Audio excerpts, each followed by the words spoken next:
तर आपण आज बायोग्राफी बघणार आहोत प्राजक्ता माळी यांची, ज्या की प्रसिद्ध अभिनेत्री आहेत। चॅनलवरती कोणी नवीन नसाल तर सबस्क्राइब करायला विसरू नका, व्हिडिओला लाईक आणि शेअर देखील करा। तर चला जाणून घेऊया प्राजक्ता माळी यांच्याबद्दल, ज्या प्रामुख्याने मराठी चित्रपट आणि टेलिव्हिजनमध्ये काम करतात।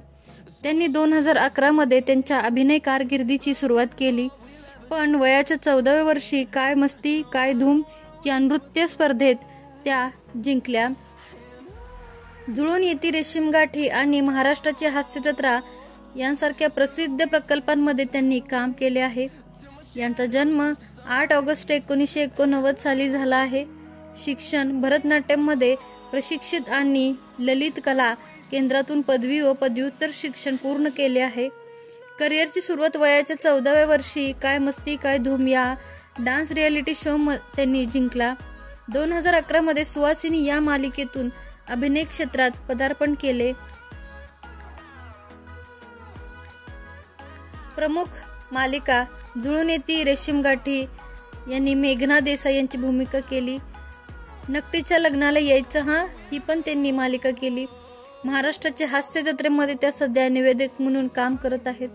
इतर माहिती, एक कवी म्हणून त्यांचा एक काव्य संग्रहही प्रकाशित आहे। त्यांनी हम्पी आणि दमदमादम यांसारख्या चित्रपटांमध्येही भूमिका केल्या आहेत।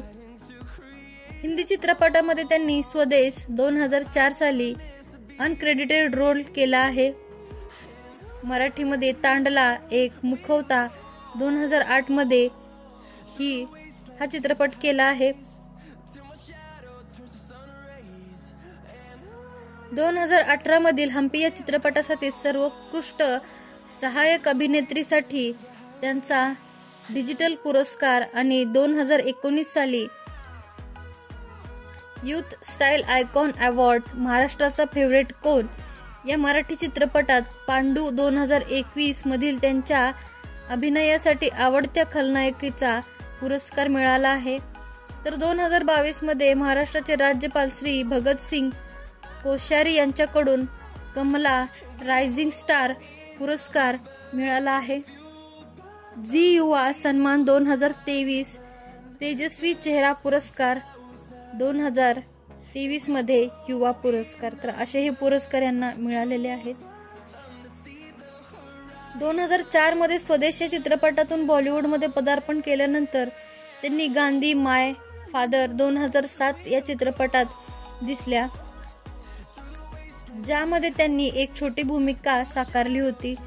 2011 मध्ये त्यांनी Marathi dance reality TV show एकापेक्षा एक अप्सरा आलीच्या सीझन 5 मध्ये भाग घेतला। हा टीव्ही शो झी मराठीवर प्रसारित झाला। भरत जाधव यांच्या खो खो 2011 या मराठी चित्रपटातही सुमनची भूमिका साकारली होती। झी मराठीवर प्रसारित झालेल्या जुळून येती रेशीमगाठी 2013 या मराठी टेलिव्हिजनच्या मालिकेत मेघना कुडाळकर देसाईंची भूमिका साकारल्यानंतर त्या प्रसिद्ध झाल्या। हम्पी 2017 या चित्रपटातील गिरिजाच्या भूमिकेतील प्रेक्षकांकडून प्रचंड दाद मिळाला होता। झी मराठी वाहिनीवर प्रसारित झालेल्या नकटीच्या लग्नाला यायचं हा 2017 मराठी कॉमेडी शो मध्ये त्याने नुपूर सूर्यकांत देशपांडे यांची भूमिका साकारली होती।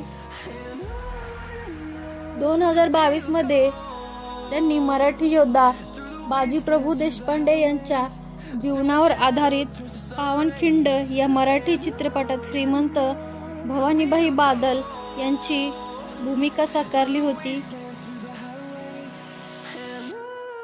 महानायक वसंत तू 2015 साली आणि पार्टी 2018 साली, डोक्याला शॉट 2019, लॉकडाऊन बी पॉझिटिव्ह 2022, वाय 2022 आणि 3 आकडून सीताराम 2023 यासह अनेक मराठी चित्रपटांमध्ये काम केले आहे।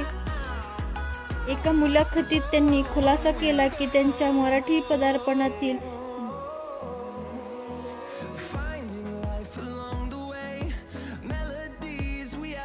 त्याच वर्षी ती इंडिया ज्वेलरी शॉपिंग फेस्टिवलच्या ब्रँड अँबॅसेडर देखील बनल्या। चला तर मग अशाच एका छानशा अभिनेत्रीची बायोग्राफी आपण, चला तर मग भेटूया नेक्स्ट व्हिडिओमध्ये अशाच एका सुप्रसिद्ध गोड अभिनेत्रीच्या बायोग्राफीसह। धन्यवाद।